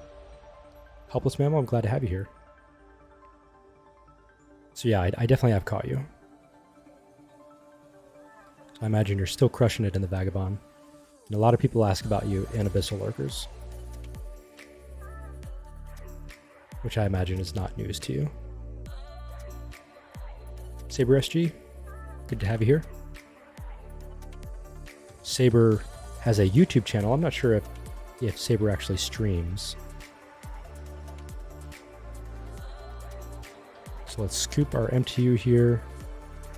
Didn't loot. So I'm slow at the moment because I went out of this and I'm talking. I appreciate all the follows. Saber, thank you for the follow. Game Day 72, thank you for the follow. The Board IT Guy, thank you for the follow. So Saber does not stream, but he has some entertaining PvP videos on YouTube. And he's talking through what he's doing, which that's a big thing for me. So I have not been optimal here. We're going to hit a reload. Yeah. Game Dave 72.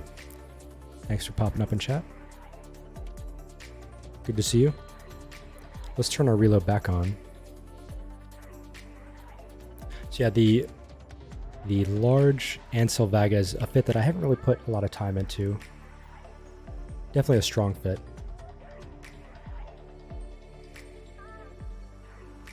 Now I have a lot of play with large, or not large Ancils, but extra large Ancils in PvP. So yeah, the ship I'm flying right now is the new version of the Munin, which if you were familiar with what what a ham Loki looked like, it's just a ham Loki with normal range webs. And this is a cheap fit, it's under $1 billion. I am running low grade Asclepions on it right now, and mainly because I don't want to double roll on stream. But for a lot of my fits, I'll double roll. So on my T6 Dark Icky Tursa, I will double roll. I would rather just, not have everyone watch me be frustrated with drug mechanics. For me, I would really like to just have let's go back to the gate here. We've got 74 kilometers. I probably should have even made this move earlier, because we're just going to waste time here. I'll repair on the way in. That's only 20% damage. Not a huge deal. So yeah, very straightforward fit. Hams, T2 damage rig. We've got a T2 kinetic resist rig, 2 webs, large bat, and we have a huge amount of power grid left over. Navy afterburner. We have a explosive and a thermal specific hardener, because in darks you can really dial in, or you know what damage type you're going to take. Let's do single cycle heat on the afterburner. And then once that heat turns off, we're going to repair this just to save a little bit of time. I probably could have cycled heat one more time. So yeah, double web, reactive hardener, 2 cheap BCSs. If you wanted to upgrade this fit and spend more money, I would put them here. And then an A-type repper. And we're obviously over repping here. And the main thing with darks is the incoming damage can be, we'll call it spooky, because a lot of runs you're just not taking damage. And runs is probably the right word for it. And then suddenly you get like a 50% full Kiki room, half split between ghostings and tanglings, and suddenly you're reminded that you are in, higher tier abyssals. So this is a room where we will take more damage. Triple Marshal, Arrestor, we got Stormbringers. We don't need to rush down those Marshals yet. Let's just keep some speed up. Let's swap to a Mjolnir because it'll be better for the resist profile. And this is, I should have Inferno on me, because Inferno will help me get through like Thunderchilds and Stormbringers faster. Okay, Arrestors are going to web us. And Marshal Rooms is one of the reasons why I run the Thermal Hardener. So here we're not going to take, I'm going to say we're not going to take much damage, but, and just watch me eat my words. I really don't think we will. The other thing is we can heat one of these hardeners for over 4 minutes. Yeah, if you get a full frigate Concord room in high tier, everybody's talking about Thunderchilds and Marshals, but you can avoid a lot of that damage, especially if you're killing support going in. Hey Dervis, good to see you. So let's go in here. Wasting time again.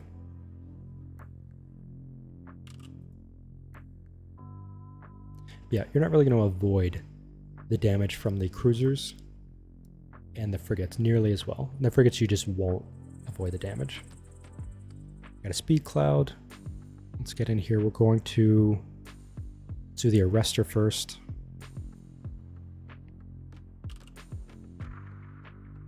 Let's see where we're at on that hit. And what range I over here really makes no difference. Let's take a risk. Let's go down here to the cache and loot. What we can use here is these bounces, so I am taking a lot of damage here. I mean, a lot of damage for the Munin. We don't have a lot of armor, raw armor HP, so similar to the Vagabond and why TC will run. I think TC runs a extender on the Vaga in Gamma. You just get a lot of extra buffer to play around with. Yeah, there you go.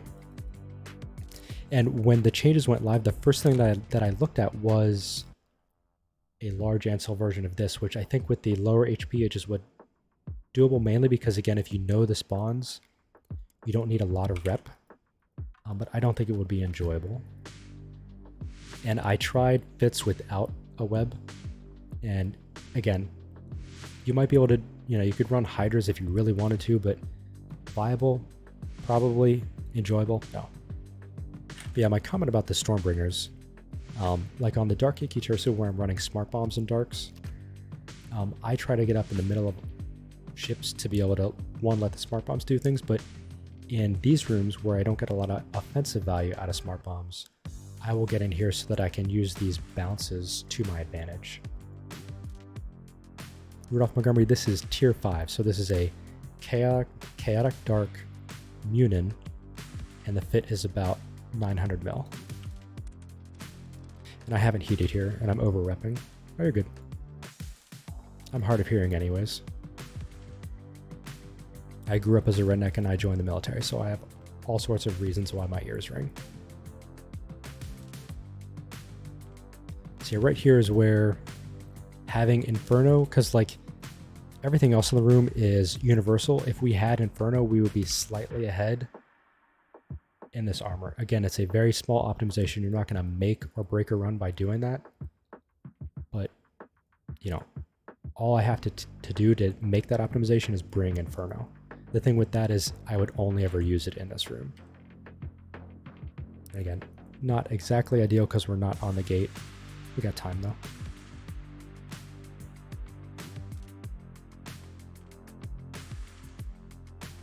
So yeah, I ran large Ancil version of this. I ran a double extender single large Ancil version, which is just, interesting. And I ran triple extender, but without a web, it's just not enjoyable for me. And with the experience that I have in the T6 Dark Icky Tursa, I know that you can make a 3-slot tank work in tier 6 Dark. And with this, since we're going to use the rig slots, it's a stronger tank fit-wise, like as far as how many slots we can put to it, than that Icky Tursa. And I would say, I do believe that the Munin is T6 viable. I probably won't run it because, again, I don't have a reason to have another tier 6 fit, and I enjoy it less than my Icky Tursa. We got, again, I'm talking a lot and I've been going through the fit, so I'm not as optimal. I do think you could probably, with this cheap fit, pull 4 runs out on a standard crash. But again, a very cheap T5 fit, not cheap compared to TC's Vagabond, which I actually haven't checked the price on that lately. Yeah, as far as entry-level fits go, if you're getting 3 in an hour, great. Not amazing ISK for sure. And I'm pretty sure my tier 4 Icky Tursa could, if this only is doing 3 on a set of boosters, I'm pretty sure my tier 4 Icky is technically doing better than it. Especially once you start counting cost to get in a site. So this is a 50%. We will take some damage here. I mean, Harrowings like to kind of do their own thing. We've got a ghosting here. Let's kill the ghosting. And I'm definitely not optimal when it comes to making sure I have targets selected. And again, that's because I normally run a smart bomb setup. And if you haven't seen that Icky Tursa, it's what that page there defaults on. That's a fit that I designed initially about 2 years ago and put a lot of time in. So I'm proud of that fit. And that's why I won't really spend a lot of time in this in tier 6. And I really won't spend a lot of time in it in tier 4, or excuse me, tier 5. What's going on these Harrowings? So I have more tier 4 in that Icky Tursa on stream than the tier 6 version, because the T6 version that I run is expensive. You can run a much cheaper version. The reason that I have the ISK on it that I do is because, again, I enjoyed putting it together and I added to it over the course of nearly 2 years. So it's more expensive than it needs to be. And the main thing that'll jump out is I have a very fancy smart bomb on it, and you don't need that fancy smart bomb. I still have more runs in the cheap Navy smart bomb version than I do in the fancy smart bomb version.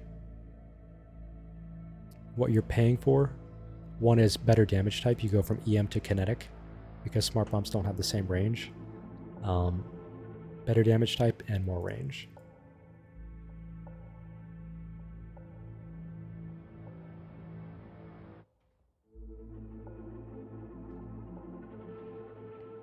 So yeah, if you were serious about the setup, I would say definitely try it out like this first. I have, max skills for this, so, I'm getting the DPS out of it that you're going to get out of it if you fit it like this. But if you're serious about it and enjoy it, I mean, do take the time, put some implants on it, put some Navy ballistic controls on it.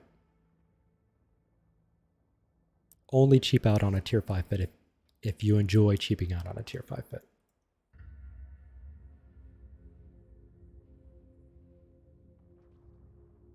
And the question earlier about ganks, I mean, if you were to gank this, you would pretty much be banking on the Repper dropping, which I don't really think that, again, for profit, I don't think it'd be worth that gamble. And it's not like the Repper is a crazy amount of money. I think right now it's 333 mil, maybe. Tony and Eve, thank you for the follow. Glad to have you here. Going to hit a reload. Now with Damavix, you can force them to micro warp drive. We're not webbed now. We don't have ghostings on us, so we should be able to hit these guys for full. Set our orbit to about 7,500 meters. 50%, we might need to go a little bit further. Let's see.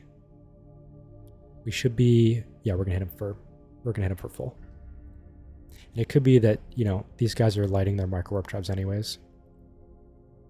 And you could also see I have very limited information on my overview. I'm big on, being overwhelmed is not the right word, but for the most part, you don't need a lot of information. You can tell what's going on in game. You have enough fit left to have a bad red roll Ripper. Yep. So then that was my comment and my thought for tier 6. And I looked at mutaplasma.space. I think it would be one of the few times where I would want to roll myself. But you could max roll, like worst possible power grid roll on a fleet large battery and have, I think, over 100 power grid left. Which is just crazy. Now, if you have a great battery, it's still not going to be super cheap, but you could get some cheap rolls on this.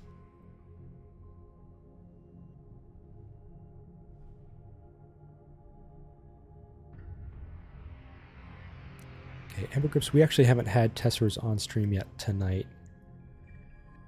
Do I want to go to the blue cloud? We don't really gain anything by going there.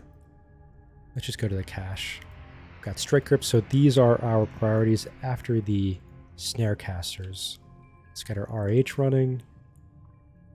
Okay. So 50%. In 70%, you could almost sit still in darks versus strike or versus Tesseras. Don't do that. They will hit you.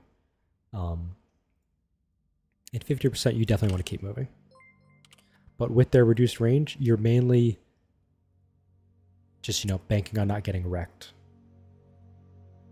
But what I don't want to do is, again, I have very limited range. I don't want to get out of range of them. Because if I'm not shooting one, then I'm losing time. And you'll see in my Icky Tursa, I actually manually set my speed so that my kill target with my turret is kind of keeping pace with me and not going in front of me. Because I want to go slow enough that they're all still within my smart bomb range. So I'm killing these strike grips first because they are my lowest resist. I mean, Ember Grip, not going to be a big deal. Right now I've got, what's my shift at? 2121, and I'm at over 92% thermal resist. The Ember Grips should not be what kills me here. And this is why we can take a risk on the, I'm going to pop this guy just because he's being annoying. We do have some tower action here. I'm going to pop this guy next. I should kill him right here because he is repping a little bit. He is dying though. We'll see. Let's go loot. And again, especially in darks, if you die to a Tesser room, you made a mistake. 100% you made a mistake.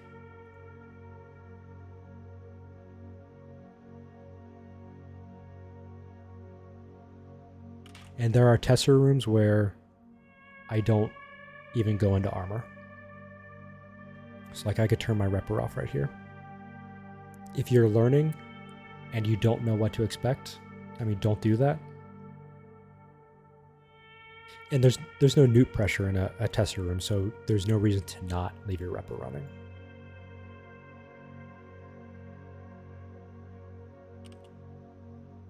So the optimal play here would have been to kill this strike grip and then reset the RH, but again, we have ridiculous resist in thermal. And the original T4 fit that I was running, not the super cheap one, like the 650 mil one, on EM alone, I was repping over 4,400 EHP per second. What rooms are the most dangerous on this fit, you'd say? So we have low kinetic resist, and really it's the rooms that can actually apply damage to you in darks.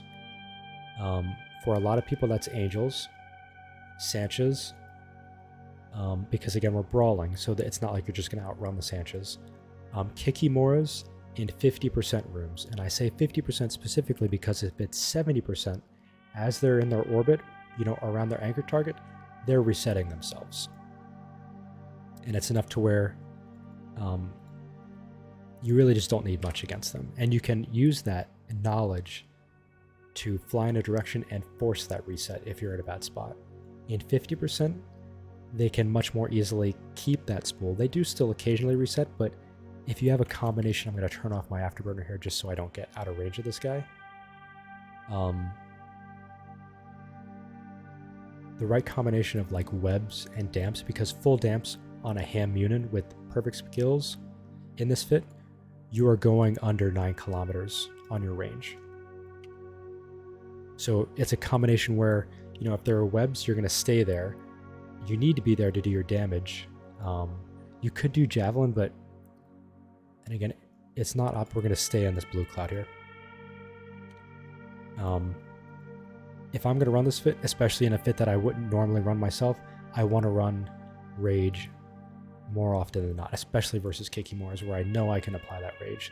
So I would rather have a tank where I know I could take the beating. But for people that don't, because you can do a lot of Kikimora rooms or direct Kiki rooms, Rodiva Kiki rooms where, it's just like everything you've seen here and the tank doesn't budge. And then suddenly, you're at half armor and you haven't turned on your ripper yet. Mighty Blue Goblin, happy to have you here. Playing D&D, sound is off. I appreciate it. Definitely appreciate having you here. I've been able to stream in a few days, so I did not hang out for the D&D session tonight. So we're in this now. Let's drop our pack rat, start on these wardens, and just orbit this pack rat to keep us in the blue cloud without having really put a lot of thought into it. I am a little bit out of range of these drones for... Yeah, I need to go to the cache a little bit to pop that cache. This way. And I want to kill these preservers as they come in. But yeah, it's Kiki rooms that you're not planning around. But again, there's a clip on YouTube, my YouTube, where it's a tier 4 cheap fit, and you can see I'm hurting on tank. And it was an earlier iteration, and it should be from a few days ago. And if you don't know what to expect, I have a lot of experience in darks. It's pretty much the only weather that I do run. So I knew how to get around it. So what you'll see me do is, once I have the mobility to go through the pack, I'm just essentially strafing those Kikimoras. But you are long on time doing that. I'm going to be long on time doing this just because I'm not being optimal here. Let's kill the upholder.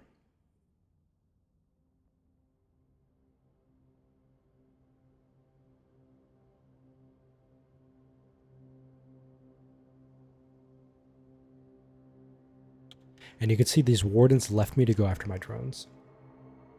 And for my Icky Tursa fit, anything that causes a ship to go out of my smart bomb range is a loss, is a DPS loss.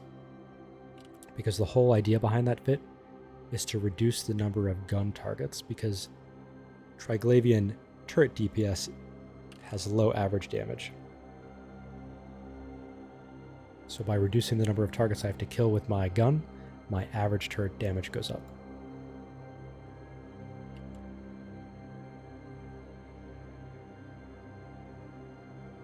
And that's why when I get like a full Ephialtes room, all I'm thinking is, man, I could just be in the Icatursa.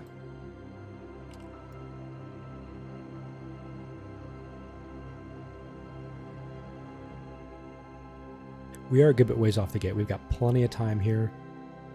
It will be the last one in this set.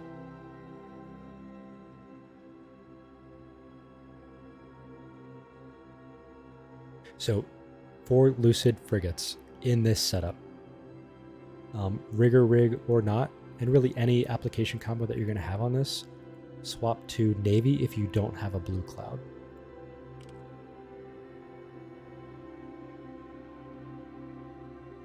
I'm going to scoop this, single rep on our armor.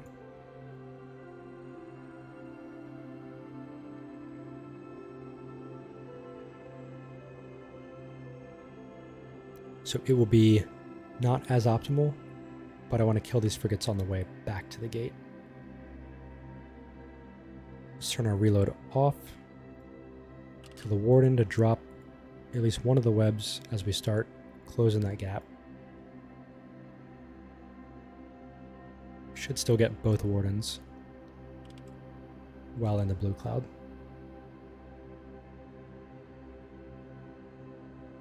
So yeah, and if you go back through my, for YouTube and Abyss specifically, there's a lot of clips where I'm posting rooms that would catch people off guard. And a lot of times when I'm testing or designing a fit, I'm doing things that are not the right play. The classic example being 4 Thunderchild's Icatursa into a blue cloud. And it basically just deletes the Icatursa. It's not a one-shot, but it's pretty close. Doesn't mean the fit's not viable, it just shows that don't do that.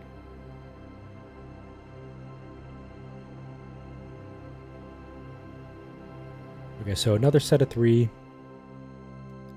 You probably could, you'll have some room combinations where you will get 4 on a set with this cheap fit.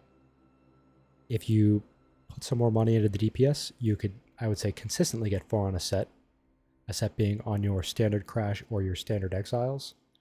So yeah, not a bad fit. Not a bad fit. The longest run we had tonight was just over 17 minutes, which for me is long.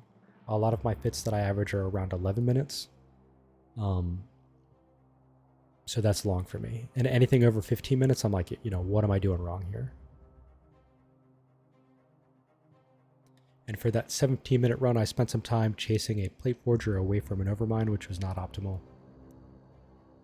And there was a weird lag spike with a speed cloud. That's not in itself what made that a slow run. But what I'm going to do after this stream is I will go back through my clips because I'm interested in my average clear time for those Karen rooms. And on that web page that I linked up there, no, that's not right. It's fit.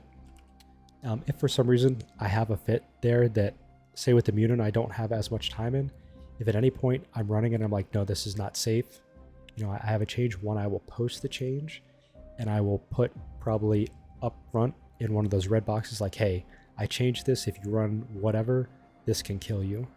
Now, I am okay with having rooms that can kill a ship if you are playing poorly. For starter fits, I try to design everything where you can play poorly and still survive. But for higher tier fits, I expect, at least with my fits, that you are doing, consistently taking the right actions. Not that you can't make mistakes, but making the right decisions on things. So this is a set of 3. So out of 3 runs, 131 mil, not great. I can tell you effort-wise, this is more effort than my Icatursa. The Icatursa is more fun for me, but it's both are capable ships. This is likely going to be a relatively cheap T6 runner. Even at tier 5, this is cheaper than most Iggy Tursa fits. As far as would you run this over the Serb, the Sacrilege, or the Serb or the Sacrilege in any tier? Well, one, play what you're skilled into. They're all going to be viable. I don't like the Sacrilege in Darks because about 30% of your damage on the Sacrilege is in your drone bay, and as I've been saying, you don't get a lot of value out of your drone bay in Darks. Not as much as I would want.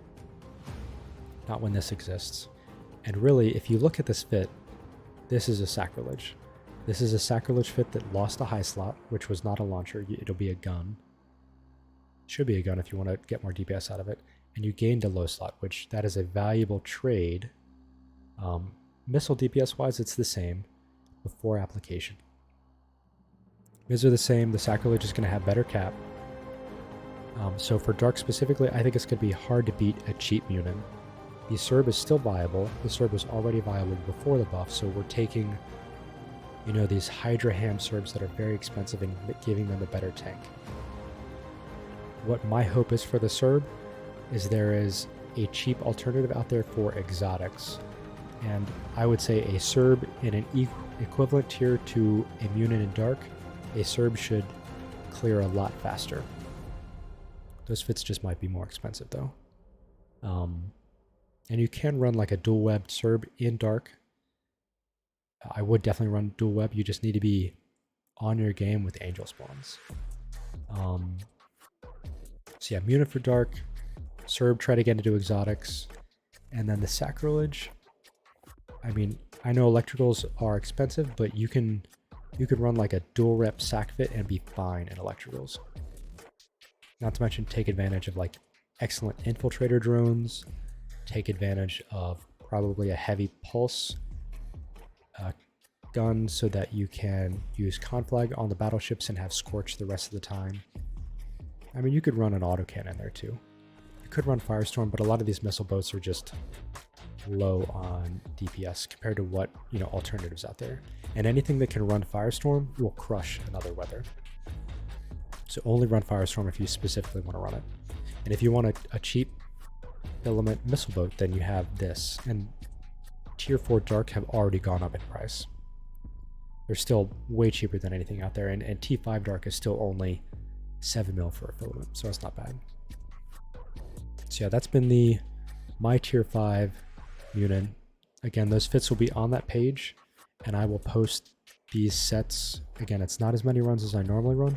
I'll post them on YouTube, but I'm going to start winding down for the night. Again, my entire family has been sick. You can probably still hear it in me. So we're still catching up on sleep because my daughter has just not slept for the last week. She's better now. But yeah. So let's see who is streaming tonight. So I appreciate all the follows. I appreciate the raid from TC if you're still here. Glad to have you drop by. We actually haven't interacted much. Or at all, I think. I do hang out in Lurkers, so if you enjoy Abyssals, Lurkers is a great community. Let's see who's streaming. So yeah, again, thanks for the follows. Never feel the need to sub here because I do this for fun. You know, revenue is always great because it helps me do more on stream and do more with the stream, but you're hanging out while I have fun. So never feel the need to pay your own money. Now, if you're sitting on a Prime sub and you don't want that money to sit with Bezos, I will absolutely take your Prime sub. But anyways, my point is, if you follow me, that's the best way to catch me online because I don't have a consistent streaming schedule. I can't do this full time, which I'm pretty sure TC can crush some Abyssals full time.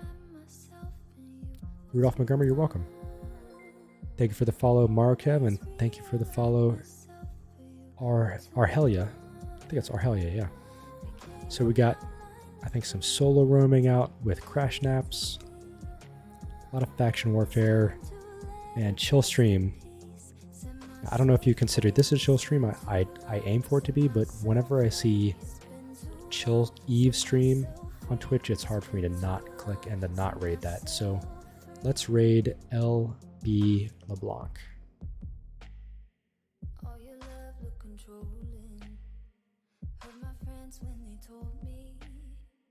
LB LeBlanc.